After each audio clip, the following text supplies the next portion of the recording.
आशिक हृदय যত ইশকের জ্বালা দূর করিতে পারে ওই মদিনাওয়ালা মদিনা মদিনা করে হয়ে যায় ফানা আশিকের আসল জান্নাত সোনার মদিনা তুমি মানলে মানো তুমি মানলে মানো না মানলে মন মানে না আশিকের আসল জান্নাত সোনার মদিনা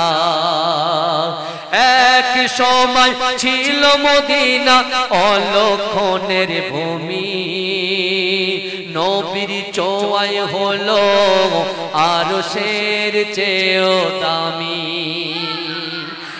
এক সময় ছিল মদিনা অলক্ষণের ভূমি নবীর ছোঁয়ায় হলো আরশের চেয়েও দামি নবী যে তাই আছেন শুয়ে জান্নাতেরই টুকরা বলে করলেন ঘোষণা আশিকের আসল জান্নাত সোনার মদিনা তুমি মানলে মানো তুমি মানলে মানো না মানলে মন মানে না আশিকের আসল জান্নাত সোনার মদিনা সবাই তো জান্নাত পাগল জাহান্নামের না আমি অদম জান্নাত জাহান্নাম কিছুই চাই না কামনা শুধু দিদারে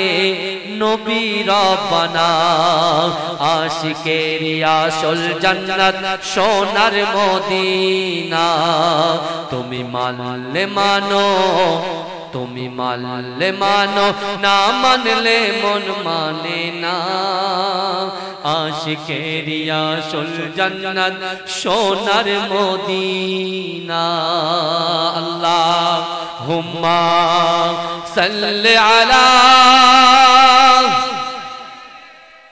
আল্লাহর নবী হায়াতুন নবী আল্লাহর নবী খাতামান নবী সাক্ষ্য দিল কোরআন হায় জিন্দা যে আমার নবী দয়াময় দেখেছেন কি রকম ওয়াজ শুনছেন একটা কারোর হাত উঠেছে আল্লাহর নবী হায়াতুন নবী আল্লাহর নবী খাতামান নবী সাক্ষ্য দিল কোরআন হায় জিন্দা যে আমার নবী দয়াময় সাহাবাদের নিয়ে নবী মদিনায় ঘুমায় দয়াময় আল্লাহুম্মা সাল্লি আলা আমার ভাইজানেরা এ নবী পাকের উম্মত উম্মতিরা এ নবীর দেওয়ানারা আমার আল্লাহ পাক রব্বুল আলামিন বান্দাকে কত মহব্বত করে বান্দাকে কত ভালোবাসে ও যুবকেরা আপনার বাড়িতে একটা 1.5 বছরের বাচ্চা আছে সবেমাত্র হামাগুড়ি দিতে শিখেছে আপনার বাড়ির উঠানে আপনার ওই 1.5 বছরের বাচ্চাটা হামাগুড়ি দেয়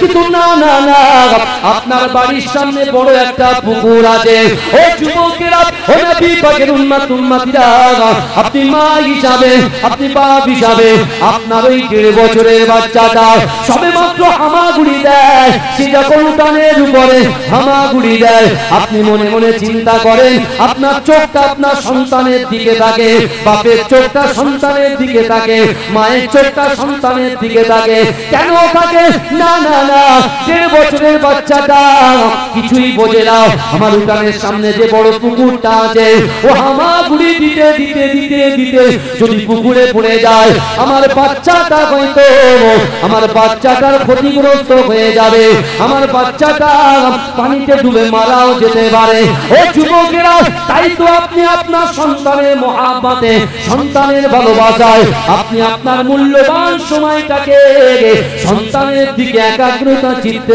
দেখতে থাকেন ও যুবকেরা ও নবী পাকের উম্মত উম্মতিরা বিশ্ব নবী রাসূলুল্লাহ সাল্লাল্লাহু আলাইহি ওয়াসাল্লামের ওসিলায় আল্লাহ পাক রব্বুল আলামিন এই জলসিয়া গ্রামে নয়, এই ভেড়িয়া গ্রামে নয়, ও যুবকেরা সারা বিশ্বের জমিনে আল্লাহর বান্দা বান্দীরা রাসূলুল্লাহকে মুহাব্বত করে আমার রাসূলুল্লাহর উম্মত যারা হয়েছেন, আমার আল্লাহ পাক রব্বুল আলামিন কোরআন পাকের ভিতরে পরিষ্কারভাবে জানিয়ে দিলেন, ও বান্দা ফাইনামা তুআল্লু ফাসাম্মা ওয়াজহুল্লাহ, ফাইনামা তুআল্লু ফাসাম্মা ওয়াজহুল্লাহ।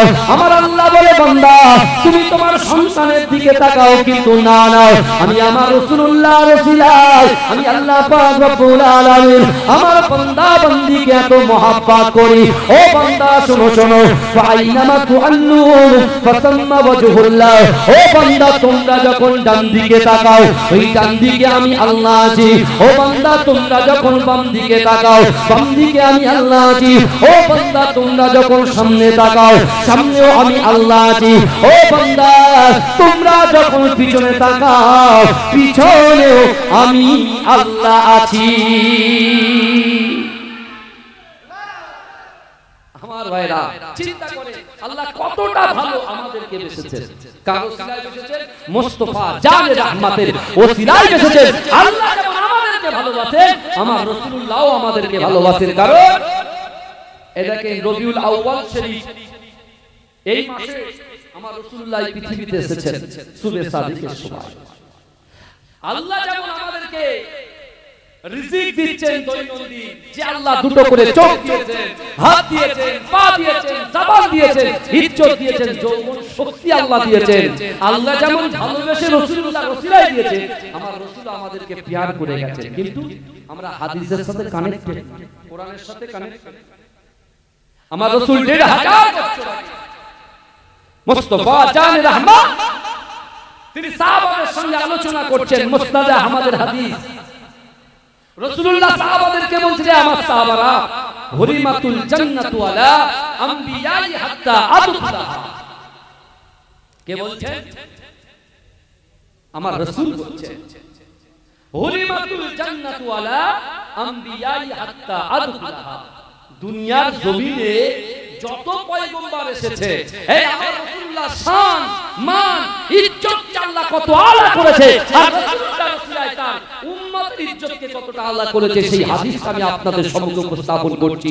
ভালো করে বোঝার চেষ্টা করেন। আল্লাহ রাসূল বলছেন, হুরিমাতুল জান্নাতু আলা আমবিয়াই হাত্তা আদখুলাহা। দুনিয়ার জমিনে যত পয়গম্বর এসেছেন, বাপ আদম থেকে নিয়ে হযরত ঈসা আলাইহিস সালাতু ওয়াস সালাম পর্যন্ত যত পয়গম্বর এসেছেন, ওই সকল পয়গম্বরদের জান্নাতে যাওয়া হারাম যতক্ষণ পর্যন্ত আমি রাসূলুল্লাহ আগে দয়ার জান্নাতে না যাব। জোরে করে বলবেন না বাবা? রাসূলুল্লাহর উম্মত কারা আমরা? এরকম অনেক বয়ান শুনেছি ওলামাদের জবান থেকে, বুঝতে পারছেন না? অনেক বয়ান শুনেছি রাসূলুল্লাহর ওসিলা নিয়ে জান্নাতে চলে যাচ্ছেন। আর আমাদের নবী তো আমরা তো শেষ নবীর উম্মত। রাসূল তো আমাদের তো ধার করা নবী নয়। এই কথা ঠিক না ভুল? নবী তো আমাদের, একটা কথা আছে আপনারা খুব ভালো বুঝবেন, চাষা জমি চাষ না করলে আগাছা দখল করে। কথা ঠিক বলছি না ভুল বলছি বাবাজি? আপনি দেখবেন চাষা জমি চাষ না করলে আগাছা দখল করে। আল্লাহ রাসূল যে ফিল্ড আমাদেরকে দিয়েছেন, সেই ফিল্ড হলো পবিত্র কোরআন। আর যে কোরআনের মধ্যে আল্লাহ পরিষ্কারভাবে জানিয়ে দিয়েছেন, আর আমরা দোয়াতে বলি ইহদিনাস সিরাতাল মুস্তাকিম, আমাদেরকে সহজ সরল পথ প্রদর্শন করো। সিরাতাল লাযিনা আনআমতা আলাইহিম, ওই সমস্ত লোকের পথ যাদেরকে আল্লাহ নিয়ামত দিয়েছে। ধরে বলুন না সুবহানাল্লাহ। কোরআন শরীফে কয় শ্রেণীর মানুষের উপরে নিয়ামত দিয়েছেন? আল্লাহর কোরআন বলছে, আল্লাযীনা আনআমাল্লাহু আলাইহিম মিনান নাবিয়্যিনা ওয়াস সিদ্দীকিনা ওয়াশ শুহাদাই ওয়াস সালিহিনা হাসুনা উলাইকা রাফিকা। জোরে বলুন না সুবহানাল্লাহ। আল্লাহ চার শ্রেণীর মানুষের উপরে নিয়ামত দিয়েছেন। নবীদের উপরে দিয়েছেন, সাহাবাদের উপরে দিয়েছেন, শহীদদের উপরে দিয়েছেন, সত্যবাদী যারা তাদের উপরে আল্লাহ নিয়ামত দিয়েছেন। জোরে বলেন। কিন্তু সেই বিশ্ব নবী রাসূলুল্লাহ ১৫০০ বছর আগে তার সাহাবাদেরকে বলছেন যে দুনিয়ার জমিনে যত পয়গম্বর এসেছে আদম থেকে নিয়ে ঈসা আলাইহিস সালাতু ওয়াস সালাম পর্যন্ত যত পয়গম্বর এসেছে ওই সকল পয়গম্বরদের জান্নাতে যাওয়া হারাম যতক্ষণ পর্যন্ত আমি রাসূলুল্লাহ আগে দয়ার জান্নাতে না যাব। জোরে বলে।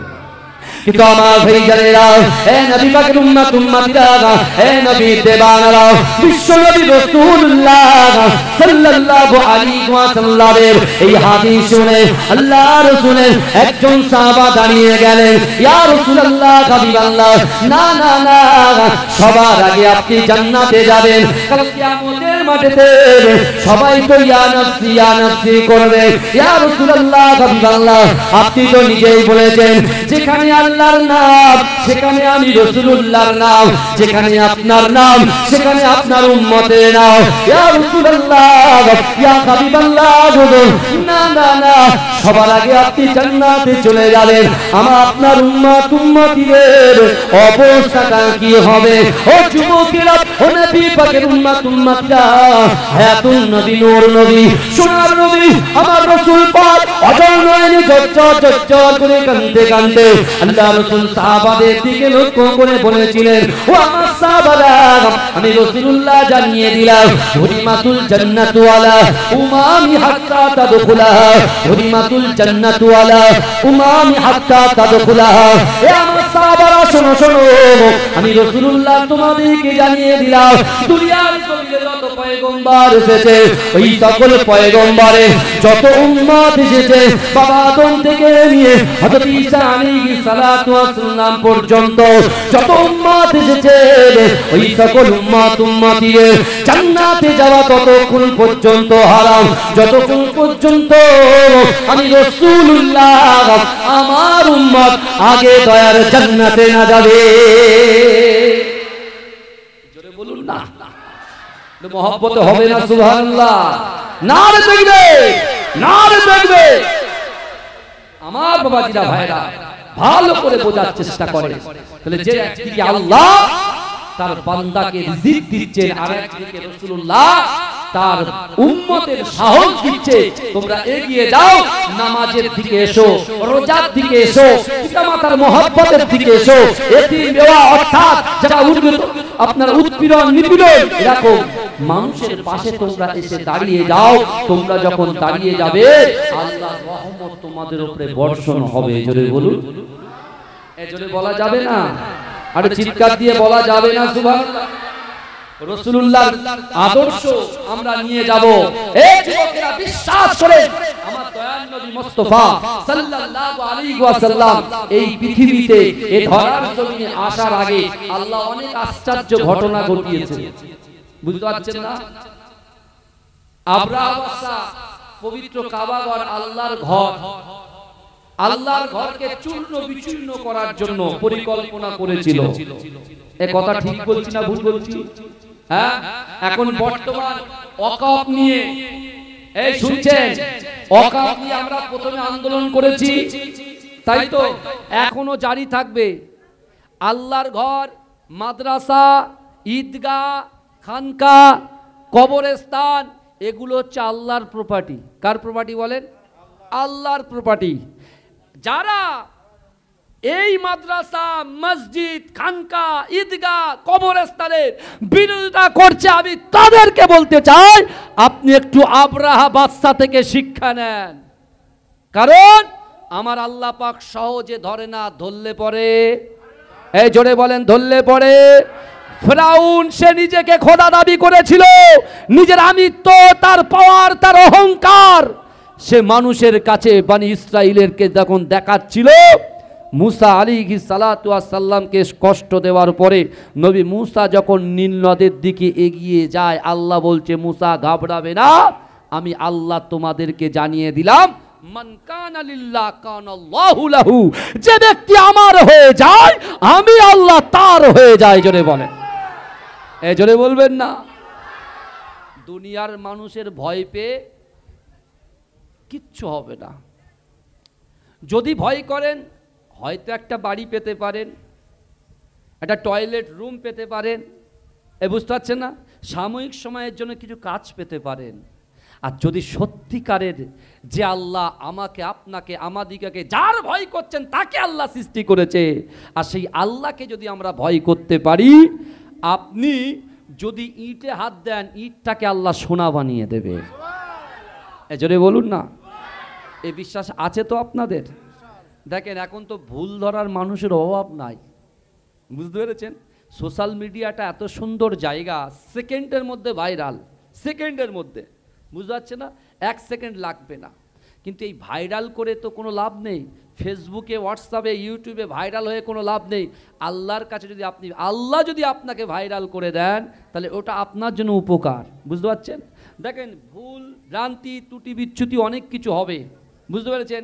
আগে কি করতে হবে বলেন তো? যদি আমি একটা ভুল করি বা আপনারা যদি একটা ভুল করেন, আমি কিন্তু এই মুহূর্তে জনসমক্ষে আমি আপনাকে থ্রেট করব না, আমি আপনার সঙ্গে অসৎ ব্যবহার করব না। আমার উচিত হবে কি, জলসার শেষে আমি ঘরের ভিতরে ঢুকবো, ঢুকে আপনাকে ইশারা করে ডাকবো, ডেকে দুজনা ঠান্ডা মাথায় কথা বলবো, বুঝতে পেরেছেন? তারপরে অন্য কিছু। হ্যাঁ, আমারও যদি কিছু ভুল হয়ে যায় তাহলে আপনিও কি করবেন, আমাকে ফোন করবেন, নতবা আপনি বলবেন ভাই রাকিবুল ভাই আপনি একটু আমার বাড়িতে দেখা করবেন, আমি চলে যাব 100%, কোনো অসুবিধা নেই। হ্যাঁ, তখন আপনি বলবেন যে এই জায়গাটায় আপনার ভুল হচ্ছে, এটা আপনি শুধরে নেন। এই বুঝতে পারছেন?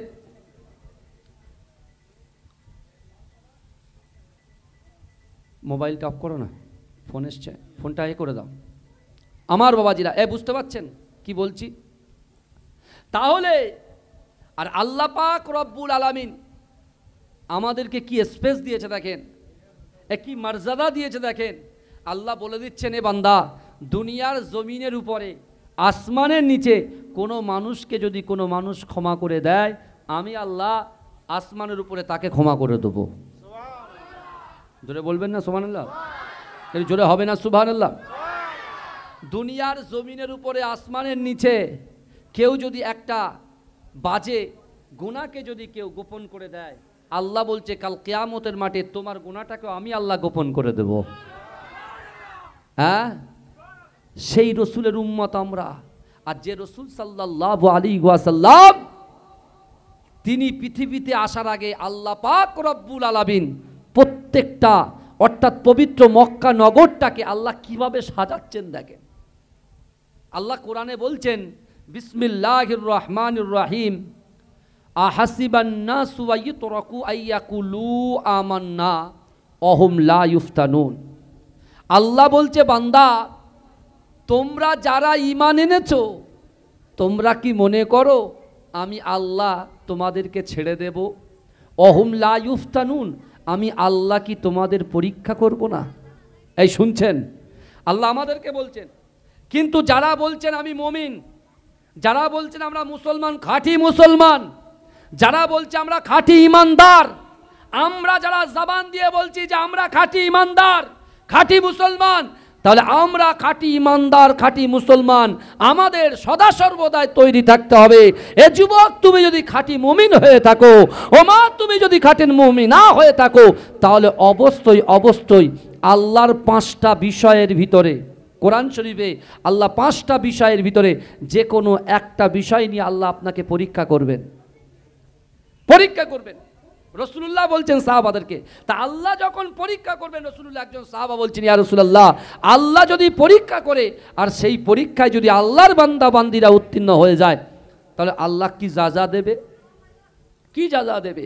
রাসূলুল্লাহ বলেছিলেন, রে আমার সাহাবারা শোনো, আমি রাসূলুল্লাহর ওসিলায় আল্লাহ পাক 8টা জান্নাত সৃষ্টি করেছেন। কটা জান্নাত? জোরে বলেন, কটা জান্নাত? 8টা জান্নাত সৃষ্টি করেছে। ওই 8টা জান্নাতের ভিতরে আল্লাহর পরীক্ষায় যদি তার বান্দা বান্দিরা রাসূলের উম্মত উম্মতিরা উত্তীর্ণ হয়ে যায়, 8টা জান্নাতের ভিতরে সবচাইতে বড় জান্নাত জান্নাতুল ফেরদাউসটা আল্লাহ তার আমল নামায় লিপিবদ্ধ করে দেবে। জোরে জোরে বলবেন না? জোরে হবে না সুবহানাল্লাহ? আল্লাহ পরীক্ষা করেছিলেন নবী ইব্রাহিম আলাইহিস সালাতু ওয়াস সালামকে। আল্লাহ পরীক্ষা করেছেন না করেননি? কথা বলেন। নবী নূহ আলাইহিস সালাতু ওয়াস সালামকে আল্লাহ পরীক্ষা করেছিলেন না করেননি? কথা বলেন। নবী উযাইর আলাইহিস সালাতু ওয়াস সালামকে আল্লাহ পরীক্ষা করেছিলেন। নবী ইব্রাহিমকে আল্লাহ কি পরীক্ষা করেছিলেন? আল্লাহ এই জন্য পরীক্ষা করেছেন যে আমার রসুল আসবেন মক্কার জমিনে, ধুধু মরু প্রান্তরে আসবে, আল্লাহর রসুল সাল্লাল্লাহু আলাইহি ওয়াসাল্লাম নবী হবে, আর সেই রসুলের অনুসারী অনুগামী উম্মতরা এক একটা কান্ট্রি থেকে এক একটা দেশ থেকে তারা পবিত্র ঘর কাবা বাইতুল্লাহ শরীফ তওয়াফ করতে আসবে। আর তারা যখন এই ধুধু মরু প্রান্তর মরুভূমিতে যখন আসবে, তারা কিভাবে যখন 7 রকমভাবে বিশেষ করে তওয়াফ করবে, 7 বার করে ঘুরে ঘুরে লব্বাইক আল্লাহুম্মা লব্বাইক লব্বাইক লা শারীকা লাক লব্বাইক ইন্নাল হামদা ওয়ান নি'মাতা লাকা ওয়াল মুলক লা শারীকা লাক বলে যখন তওয়াফ করবে, তওয়াফ করার পরে মাকামে ইব্রাহিমের পিছনে নামাজ আদায় করবে, আর জমজমের পানি দাঁড়িয়ে দাঁড়িয়ে পান করবে। জোরে বলেন, এই জোরে বলেন। তখনও তো জমজমের কূপ তো আল্লাহর কাবা বাইতুল্লাহ শরীফের পাশে তো ছিল না।